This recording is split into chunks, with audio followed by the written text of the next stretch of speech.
마가복음 12장 41절에서 44절을 중심으로 마음을 드리자는 말씀을 드리겠습니다. 사람이 무슨 행동을 할 때 보면은 먼저 그 사람 마음 속에서 그것에 대한 이해가 생기죠. 그러고 나서 그것이 행동으로 옮겨지게 됩니다. 이런 것을 근거로 오늘 우리가 이 헌금하는 문제를 보면서 먼저 내 마음에 이해가 생겨야 되겠다. 이 점을 강조해서 말씀드리려고 합니다. 헌금을 통해 가지고 오늘 이 시간에 기대하는 것은 뭐냐면은 거창하게 말하면 경제관이고 작게 말하면 물질관인데 그게 형성이 돼야 되겠다 하는 생각입니다. 그리고 아울러서 동시에 성경관이나 또 그 외에 신앙생활에 필요한 어떤 이해가 조금씩 설명이 될 것 같습니다. 본문을 보니까 여러분들이 잘 아시는 것처럼 연복궤 사건입니다. 설명드린 적이 있는데요. 예루살렘 성전에는 13개의 연복궤가 있다고 합니다. 문에 들어갈 때 9개는 성전 세를 내거나 희생제물 대신에 헌금하는 그런 용도고 4개는 성전을 수리하거나 장식하는 그런 용도로 이제 13개를 놓고 헌금을 수금하고 있었죠. 장면을 보니까 부자들이 헌금하는데 이렇게 설명하고 있어요. 여러 부자는 많이 넣는데 이 말을 자세히 번역을 해보면요. 많이 하는 얘기가 경쟁하듯 그런 의미예요. 그러니까 부자들이 자기가 헌금하는 것을 남에게 보여주려고 그럴 수밖에 없어요. 분위기를 봐서는. 성전 입구에 있으니까 성전을 들어가는 사람들은 다 보게 돼 있거든요. 그런데 들어가려고 뒤따라오는 사람들도 보게 돼 있고 아무튼 노출된 장소였습니다. 사람들이 과시하듯 넣습니다. 그리고 미완료 시제로 여기 기록되어 있는데 보면 무슨 얘기냐면요. 이거는 계속하고 반복한다는 얘기입니다. 한번 설명드린 적 있죠. 부자들이 헌금을 하면은 돈 떨어지는 소리가 줄 들렸을 거예요. 그런 배경으로 이해하시면 되겠습니다. 그러니까 연복궤 앞에서 사람들이 느끼는 게 뭐냐면 바치는 사람도 자기가 돈 떨어지는 소리에 즐겁고 듣는 사람들도 들어가려다가 돈이 주르르 떨어지니까 누구야 쳐다볼 수도 있고 그런 배경이에요. 근데 42절에 보니까 과부가 와서 헌금을 하는데 한 고드란트, 이거는 2렙돈을 의미하죠. 달랑, 동전 2개 넣은 거예요. 그러니까 또 쳐다봤을 수도 있어요. 많은 헌금을 동전으로 냈으니까 그 소리가 크고 오래가는 것도 쳐다봤을 테고 딸랑 떨어지는 것도 쳐다봤고 제가 여기 맨 처음에 와가지고 맞은편 교회를 갔어요. 주일이라 예배를 드리러 갔더니 어떤 할머니가 헌금을 하는데 동전을 헌금을 하더라고요. 여기 헌금하는 게 다 보이잖아요. 그러니까 그 사람이 그것도 란드도 아니고 센트를 헌금하다 보니까 나랑 눈이 마주치니까 굉장히 미안한 표정으로 얼른 넣더라고요. 그럴 필요는 실은 없었는데 아무튼 이와 같이 이 사람도 이제 돈을 헌금을 했는데 잠시 설명을 드리고 넘어가면 넵돈이라는 것이 데나리온의 128분의 1이래요. 그러니까 데나리온이 1일 품삯으로 우리가 알고 있는데 1일 품삯이 10만 원이라면은 한 780원 정도 되는 거예요. 그러니까 2개 냈다 그래서 1,500원 정도밖에 안 되죠. 이게 얼마나 작은 가치였냐면은 오죽했으면은 성전에서 하나 바치는 거는 안 받았대요. 한 렙돈은 최소한 바쳐야 될 게 2렙돈은 돼야 헌금으로 받아줬다. 그런 기록도 있습니다. 아무튼 헌금을 했어요. 근데 이제 한 가지 오해하지 말아야 될 것은 여기 보니까 사람들이 잘못 이해하면은 예수님께서 연복궤 맞은편에 앉으셔가지고 사람들이 돈 내는 모습을 보신 것 같이 이렇게 의미가 전달이 될 수도 있는데 실은 그런 얘기가 아니에요. 연복궤 앞에 앉으셔서 돈 넣는 것을 보실세 하는 얘기는 이거는 누가 얼마 내나 이렇게 보신 것이 아니라 다른 거 보시다가 무심코 보신 거예요.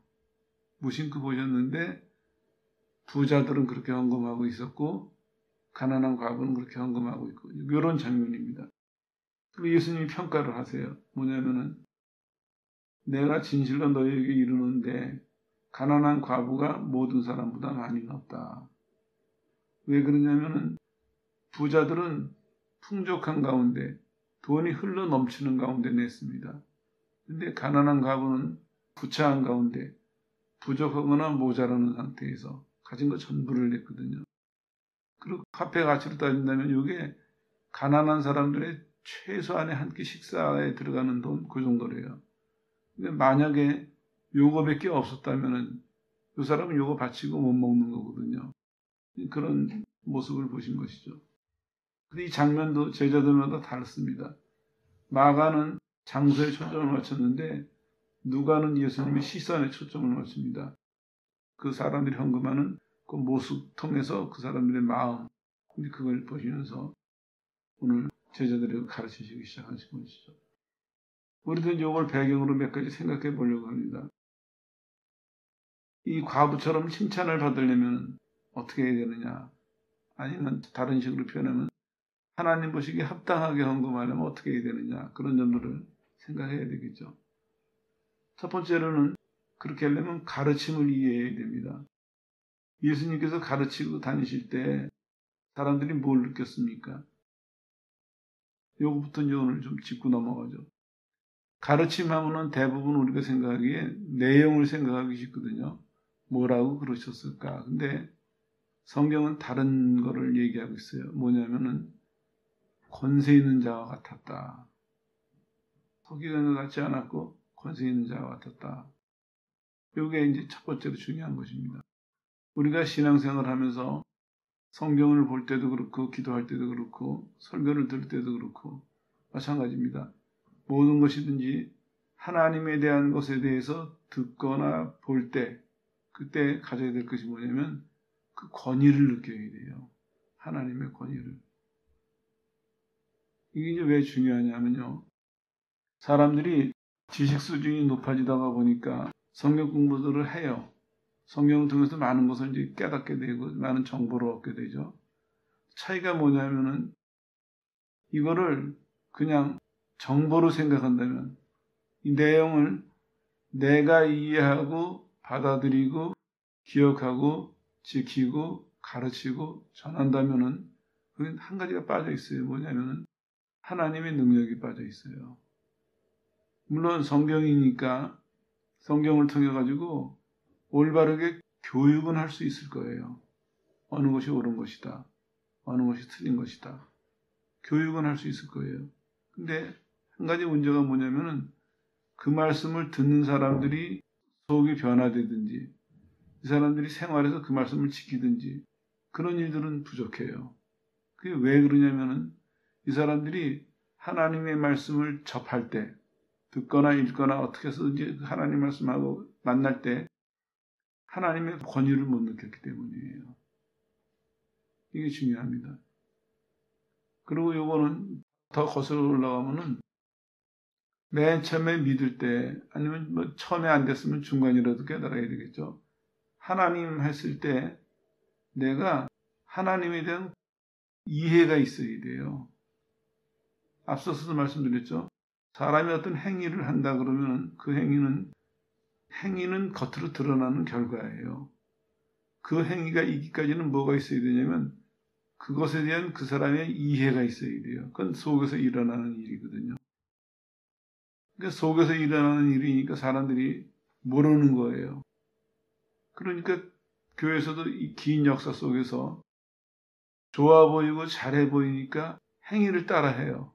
행위를 강조하고 아무 교회에 누구는 이랬다. 성경에 누구는 이랬다. 근데 오늘날 교인들이 그걸 못 따라하거든요. 왜냐하면 차이는 그거예요. 행동만 따라해가지고 못합니다. 오늘 얘기 핵심이 이거예요. 보충해서 설명을 드릴까요? 스데반이 이렇게 설교를 해요. 그 사람들에게 이스라엘의 역사를 쭉 짚어주면서 아브라함이 메소포타미아에 있을 때 영광의 하나님이 그에게 나타나셨다. 이 얘기를 해요. 창세기에 그 단어는 없거든요. 창세기 하나님이 아브라함에게 나타나셔서 창세기 12장에 떠나라 명령하셨지 그 단어는 없는데 스데반이 그 보충 설명을 해서 전해요. 이게 중요한 부분이에요. 하나님을 만난 사람들은 하나님이 말씀하시는 내용을 들었을 뿐만 아니라 제일 먼저 하나님의 권위의 눈을 떠요. 하나님의 권위의 눈을 떠야 내 속에 복종할 마음이 생겨요. 복종할 마음이 생긴 사람에게 하나님이 가르치시거나 명령을 하시면은 효과적이겠죠. 근데 하나님에 대해서 복종할 마음이 안 생긴 사람에게 하나님의 말씀은 일반 교육하고 별 다를 바가 없습니다. 오늘날 교회가 눈 떠야 될 부분이 이 부분입니다. 많은 사람들이 믿는다고 하는데 믿겠죠. 근데 아쉬운 것이 뭐냐면은 믿는 사람임에도 불구하고 하나님의 권위에 대한 태도가 안 보여요. 정말 이 사람이 하나님이 하나님이신 것을 눈 떴다면은 공경하는 태도가 있거든요, 마음속에. 겉으로 화려하게 꾸미지 않아도, 겉으로 과장하지 않아도 그 사람 마음속에는 거역할 수 없는, 벗어날 수 없는 하나님에 대한 그런 권위의식이 있어야 되거든요. 사람들 기도하는 걸 들어봐도 그렇고, 사람끼리 얘기할 땐 더해요. 무슨 일이 생기면은 그 사건을 처리할 땐 더 심해지고, 뭐가 없냐면은 하나님에 대한 권위가 안 느껴져요. 심지어는 설교자들에게도 이런 모습들이 자주 보여요. 내용은 하나님 얘기를 하는데 그 사람의 태도에서 느껴지는 것은 하나님을 경외하는, 성경적으로 표현하면 하나님을 경외하는 그런 느낌이 전혀 없어요. 자기가 잘나서 하나님을 설명하는 거예요. 이게 대단히 위험합니다. 기도하는 사람들도 그래요. 기도에서 체험이 좀 있는 사람들 보면은 다 잘못하는 건 아니지만 잘못하는 예를 지금 들고 있는데 보면은 하나님을 경외하는 가운데 기도하는 것이 아니라 자기의 확신을 가지고 능력이 나타나기 위해서 기도하는 것 같아요. 많아요. 예배 드릴 때도 그러는데 일상생활에서는 오죽하겠습니까? 그러니까 하나님의 백성들은 많은데 하나님을 공경하는 것이 나타나지 않아요. 물론 그거를 꾸며서는 안 되겠죠. 그거는 우리 마음속에 정말 하나님을 경외하는 마음이 있다면, 하나님을 경외하는 마음으로 살아간다면 때마다 일마다 그게 배어나와야 되거든요. 일부러 드러내려고 안 해도 배어나오게 돼 있습니다. 그 사람의 말투나 태도에서. 이게 없어요. 오늘 그거부터 우리가 살펴보고 넘어가야 됩니다. 예수님이 전도하고 사역을 시작하실 때 사람들이 처음에 딱 느낀 게 그거예요. 서기관들의 가르침과 다르다. 이건 내용도 달랐지만 더 중요한 것은 그들의 느낌이었어요. 그래서 성경이 이렇게 표현하고 있잖아요. 권세 있는 자와 같아. 이거는 유대인들이 완곡한 표현을 쓰는 거거든요. 하나님의 이름을 함부로 부를 수가 없으니까 이런 표현을 쓰는 거예요. 우리식으로 직접적으로 표현하면 하나님 말씀하시는 것 같았어. 그런 의미예요. 이 사람들은 예수님의 설교나 가르침을 통해 가지고 하나님이 말씀하시는 것을 느꼈어요. 그리고 예수님이 병자들을 고치시는 사역을 보면서 하나님이 일하시는 것을 봤습니다. 이게 차이예요. 여기 눈을 떠야 됩니다. 하나님이 말씀하시고 하나님이 역사하시는 것. 거기 눈을 떠야 됩니다.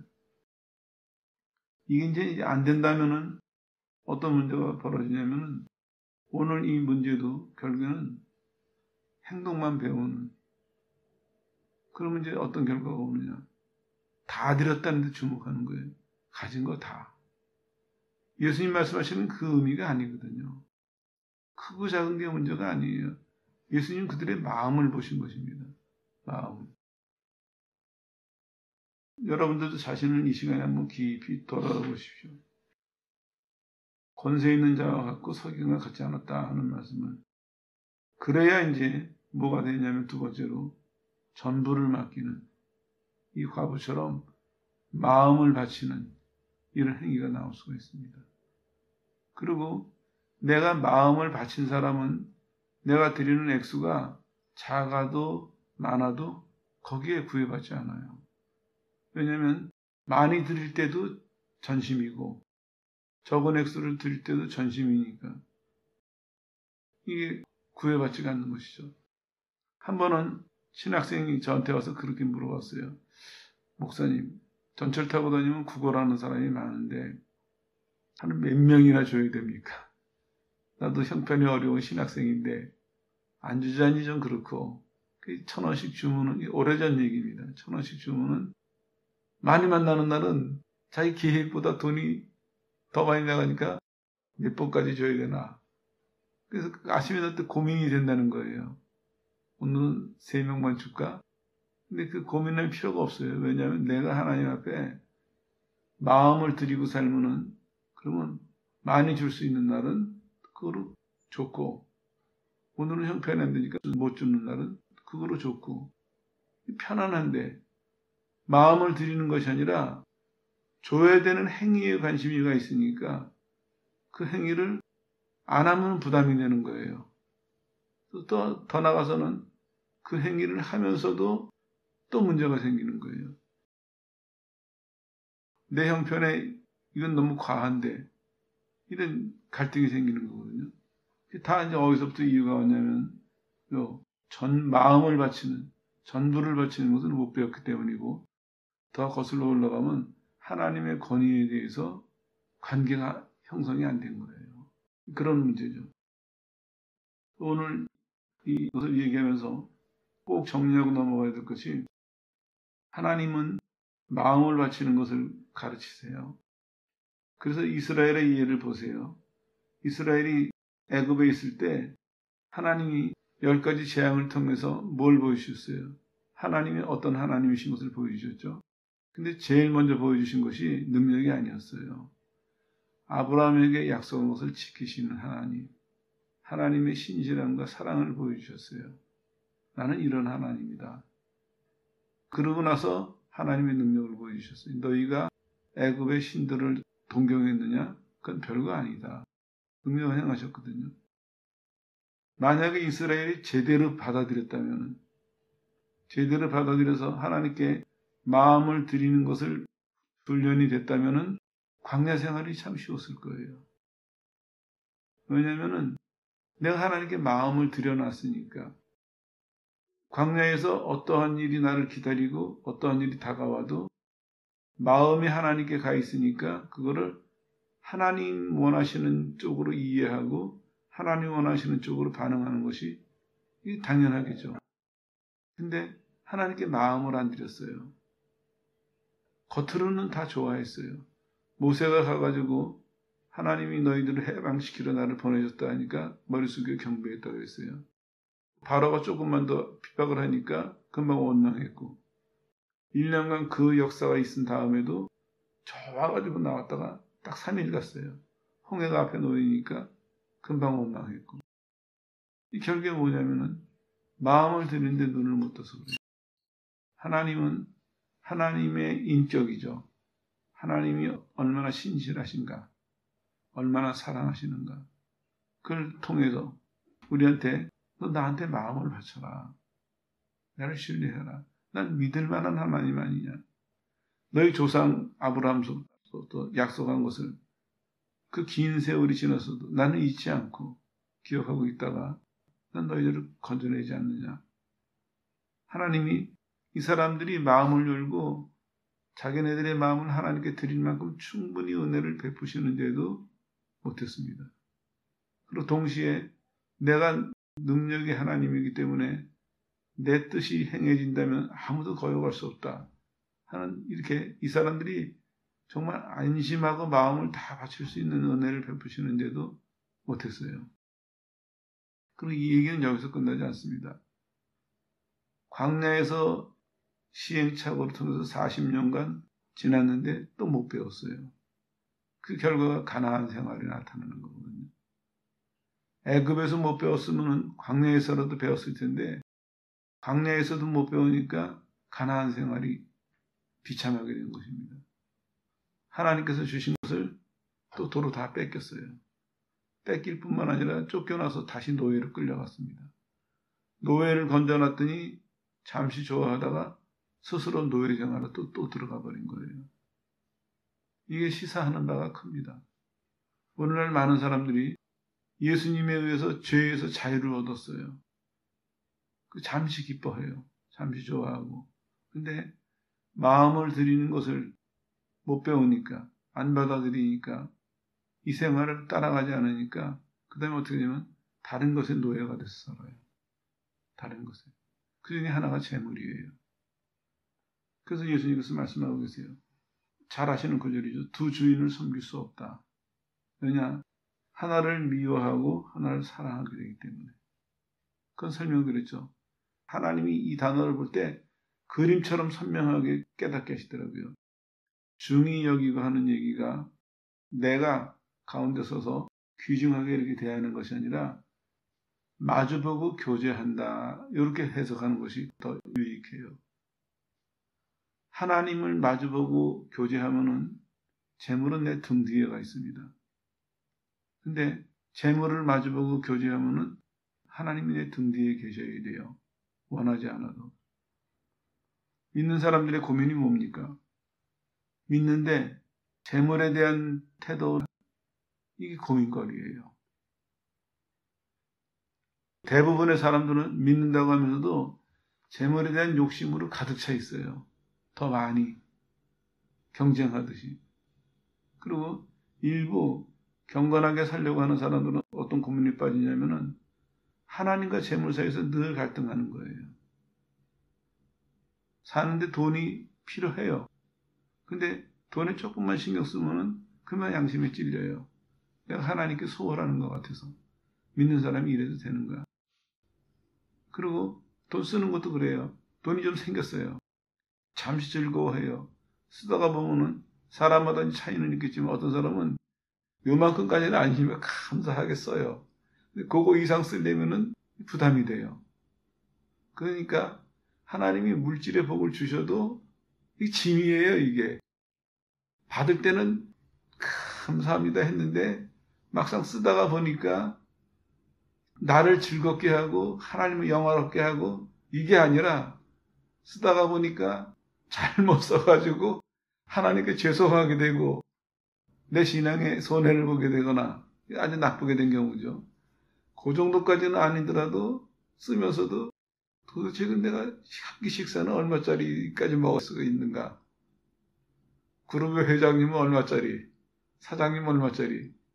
차라리 이렇게 정해줬으면 괜찮을 텐데 그것도 아니고 내가 자율적으로 정해야 되니까 그러니까 어떤 때는 감사합니다 하고 기쁘게 탁 쓰다가 내 입 너무 심한 거 아닌가? 그러니까 이게 하나님 주시는 물질의 복도 기쁘고 즐거운 것이 아니라 경건하게 살아가려고 노력하는 사람들조차도 이게 없으면 아쉽고 있으면 이게 고민거리가 되고 이렇게 되는 거거든요. 왜 이런 문제가 생겨나느냐?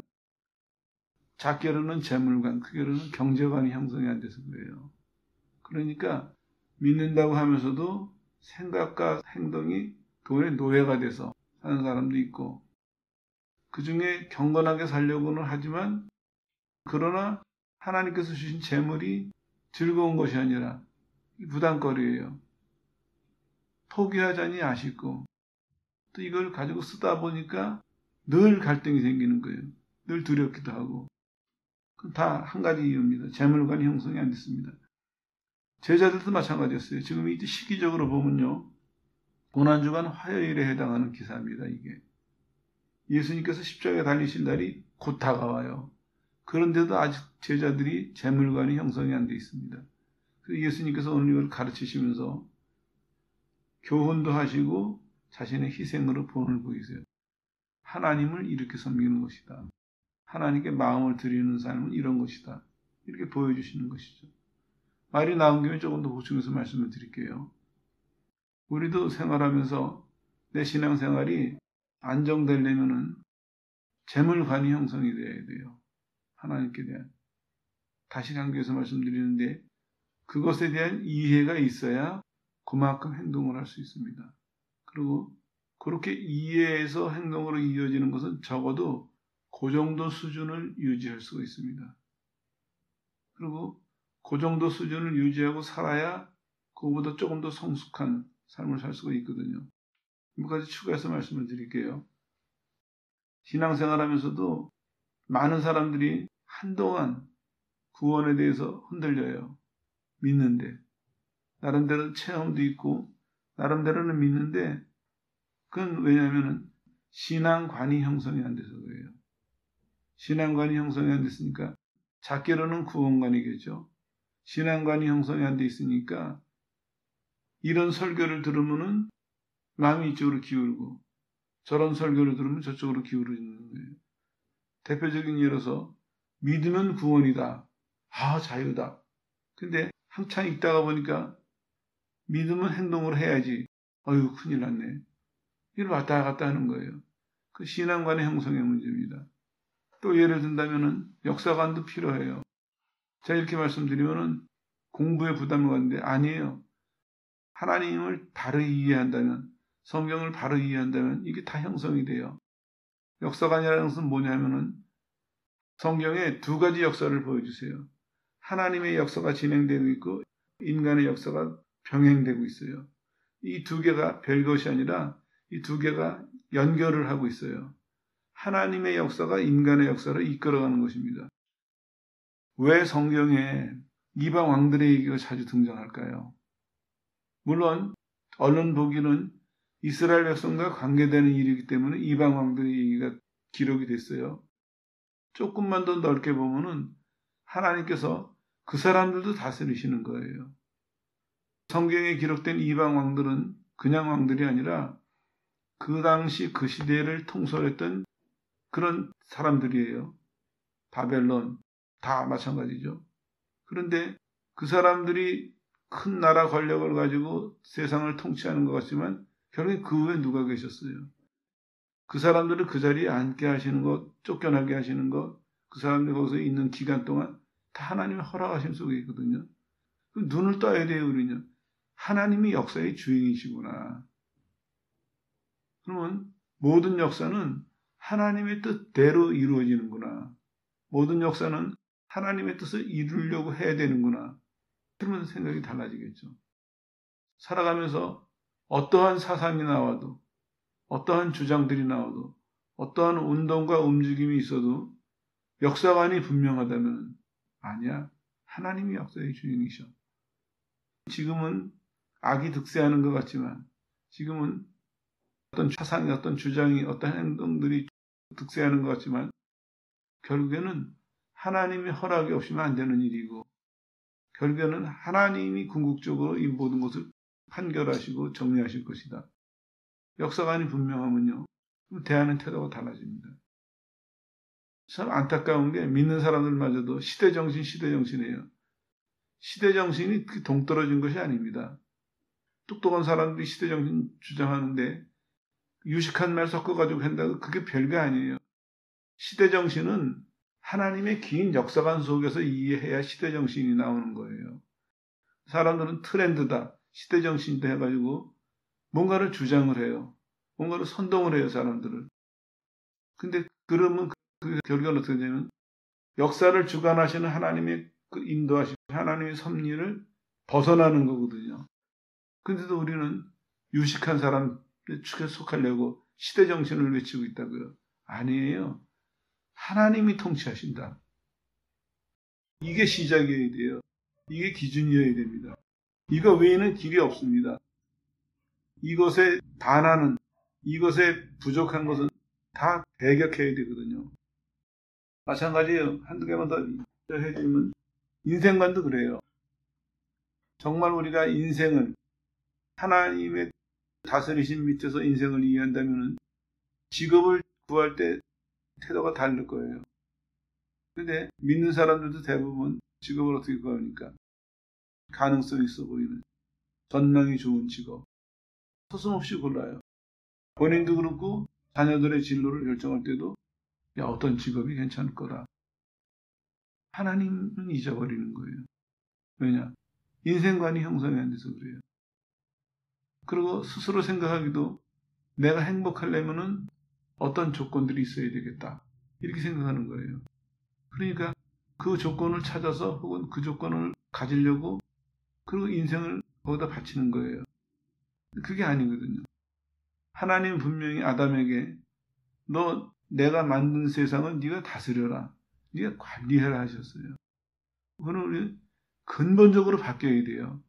인생이라는 것은 한평생 살면서 꿈을 이루는 것이 인생이 아니에요. 그건 안 믿는 사람들 얘기예요.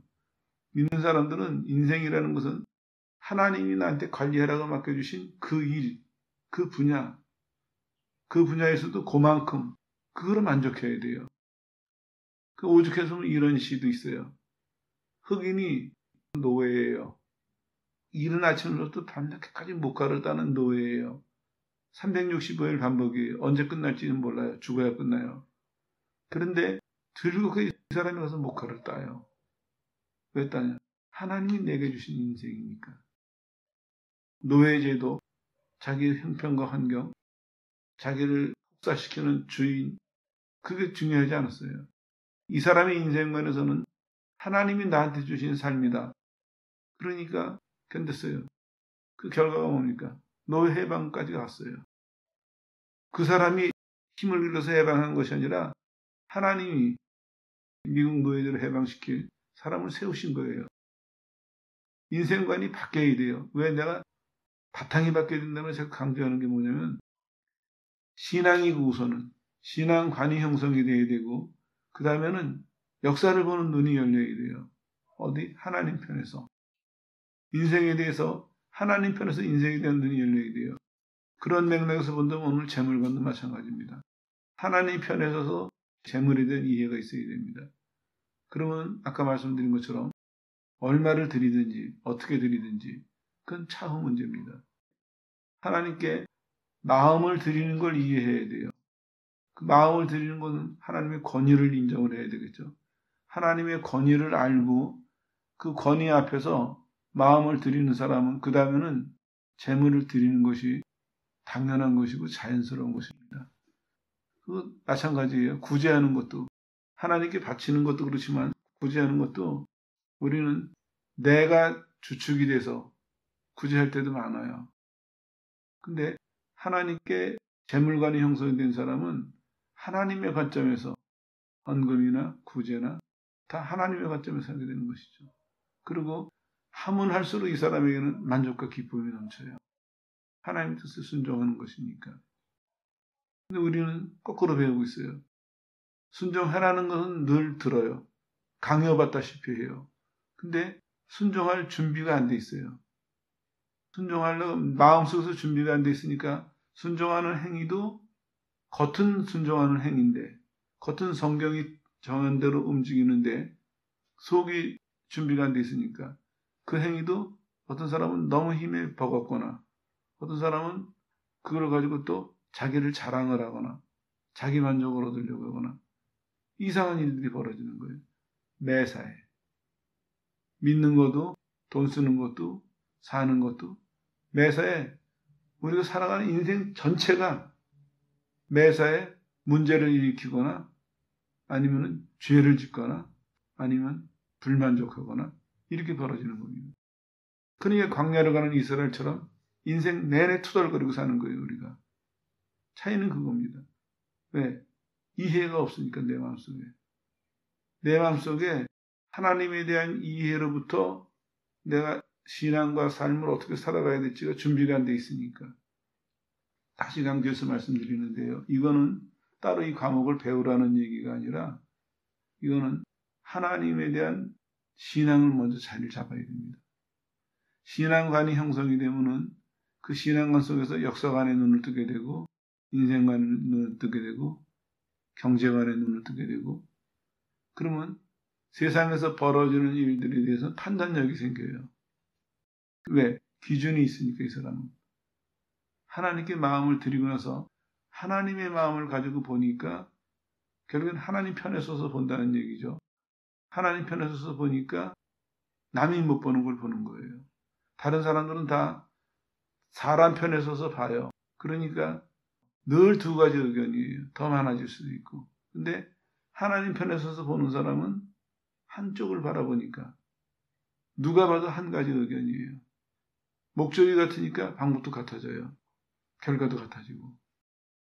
군인들처럼 똑같지는 않지만 궁극적으로는 바울은 이렇게, 베드로는 이렇게 살아갔던 것처럼 결국에는 하나님이 원하시는 한 방향을 향해서 한 목적을 향해서 나아가게 되거든요. 그 첫걸음이 뭐냐면 마음을 드리는 것입니다. 이렇게 하나님의 권위를 인정하고 그 다음에 재물관이 형성이 되고 그 다음에 세 번째로 드리고 싶은 마음이 뭐냐면 성령으로 드리는 걸 배웁니다. 이게 세 번째가 돼야 돼요. 우리가 생각에는 성령이 나를 좀 확 사로잡으시면 내가 할 텐데 근데 되긴 돼요 그러면. 근데 한 가지 이제 문제가 뭐냐면 상이 없어요. 내가 한 게 아니거든요. 성령이 나를 확 사로잡으셔서 하셨으니까 일은 됐는데 내가 한 건 아니죠. 하나님께서는 그렇게 하시지 않고 우리에게 어떻게 하시냐면 마음을 깨닫게 하시고 그 다음에 내용을 배워주세요. 그리고 성령으로 할 수 있도록 그렇게 인도하세요. 그때 되면 이제 성령에 의해서 살아간다 하는 것을 이해를 해요. 대표적인 예로 사도행전 4장에 나오는 바나바라는 사람 소개할게요. 은혜 받아가지고 교회가 막 늘어나고 이제 부흥이 되는 그 무렵이었어요. 교회가 이제 돈도 필요했겠죠. 왜냐하면 가난한 교인들이 많이 모였으니까 구제도 해야 될 테고. 근데 밭을 팔아가지고 바치는데 사도들의 발 앞에 두니라. 짧은 표현이에요. 발 앞에 두니라. 이 한 문장이 많은 걸 생각하게 해요. 받는 사도들이나 바치는 바나바나 다 하나님께 바치고 하나님의 것을 관리하는 그런 모습들이 보여요. 이 바나바라는 사람의 신분이나 아니면 이 사람의 행위를 봐서는 교회에서 얼른 앞자리를 모셔내서 간증이라도 부탁할 만한 여러 사람이 볼 수 있는 좀 높은 자리 세워놓고 간증이라도 부탁하고 할 수 있다면 내일 아침 조간신문에 사회면 기사에서라도 좀 내보내고 싶은 그런 행동이었는데 교회는 어떻게 했느냐. 바치는 사람도 사도들이 서 있는 발 앞에다 갖다 놨고 받는 사람도 그냥 거기다 뒀어요. 왜? 이게 하나님께 드려진 거니까. 바치는 사람도 내가 소유를 팔아서 바쳤다는 만족하고 뻐기는 모습이 없습니다. 그걸 관리하는 사도들도 재물이 액수가 제법 됐겠죠. 근데 재물의 액수에 대해서 다른 표정이 없어요. 하나님께 바친 거니까 그냥 거기다 두셔. 하나님께서 필요할 때 쓰시겠지. 이해가 가십니까? 이 성령으로 살아갈 수가 있었습니다. 이들은. 주셔도 성령으로, 없어도 성령으로. 그러니까 재물이 부족해도 흔들리지 않았습니다. 재물이 생겨도 흔들리지 않았어요. 이스라엘은 어땠습니까? 부족하다 느끼기 시작하면 그거를 시작으로 죽어요. 우리 이제 물만 먹어서 죽는다. 이제 굶어서 죽는다. 뭐가 좀 생기면은 흥청망청. 잠언에서도 있잖아요. 하나님 부자도 되게 하지 마시고 가난하게도 되게 하지 마십시오. 왜냐하면 있으면 내가 하나님 모른다고 할까 봐. 이게 인간이 가지고 있는 약점이거든요. 근데 해결책이 여기 나오네요. 마음을 드리고 살면 내가 부할 때나 가난할 때나 하나님에 대해서 내가 늘 한결같이 마음을 드리고 사니까 부할 때나 가난할 때나 그것이 하나님 앞에서의 내 마음과 내 행위에 영향을 못 주는 거죠. 마음이 들여졌으니까. 물론 가난해지면 덜 쓸 수는 있습니다. 없으니까. 근데 중요한 건 마음을 들였으니까. 이 가난이라는 것이 부해지는 것이 내 삶을 흔들어 놓을 수는 없는 것이죠. 이만큼 중요한 것입니다. 오늘 마음을 드리라고 왜 강조해서 말씀드렸냐면 마음을 들여야 그 다음에 재물에 대해서 바르게 받고 바르게 쓰는 행위가 나올 수 있기 때문입니다. 꼭 기억하십시오. 주님은 그래서 고난주간 거의 끝 무렵인데 오늘 제자들이 준비 안 된 것을 보시고 말씀하시는 거예요.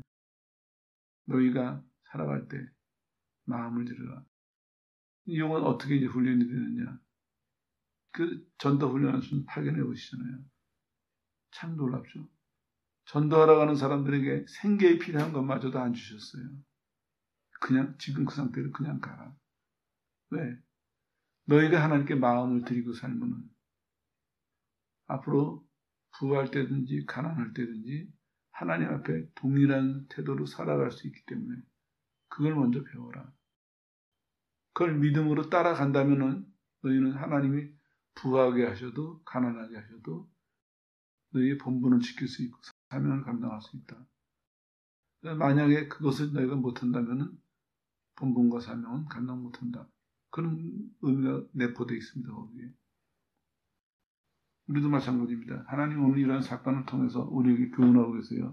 마음을 들여라. 마음을 들여라. 해결해야 됩니다. 왜 거창하게 성경관, 신앙관, 재물관 이런 말을 썼을까요? 그것에 대해서 마음을 드리는 것에 대해서 내가 확실한 이해와 실천이 될 만큼 내가 관심과 노력을 기울여야 됩니다. 하나님은 인도해 주세요. 내가 관심과 노력을 기울이다 보면 어느 날 마음을 드리는 게 이런 거구나. 이해도 생기고 실천도 해보고 그러면서 내 속에 적어도 내 분량만큼 범위 내에서 마음을 드리는 삶이 이런 거다 하는 이해가 생기게 됩니다. 이걸 거창하면 하면 그 관이라고 붙일 수가 있겠죠. 그 이해가 자리 잡아야 그 다음에 내가 늘 하나님 앞에 마음을 드리고 살면서 신앙이나 인생은 직업도 포함되죠. 물질이나 모든 인생살이 전면에 걸쳐서 내가 하나님 앞에서 바른 판단을 할 수 있고 바른 행동을 할 수 있다. 이렇게 성경은 약속하고 있습니다. 예수님은 우리 구원을 위해서 자신의 전도를 주셨어요. 우리도 예수님에게 전도를 드리는 게 맞거든요. 그러려면 전도를 드리기 위해서 처음에 마음을 드리는 이 일에 우리가 최선을 다해서 배우고 익혀서 하나님이 허락하시는 만큼 익숙해지는 그런 사람이 되는 것이 첫걸음이라고 생각합니다. 여러분 모두가 마음을 드리는 일에 많은 이해와 많은 훈련을 통해서 하나님 앞에서 갖춰야 될 만큼 갖출 수 있는 성도들 되시기를 주 예수 이름으로 축원합니다.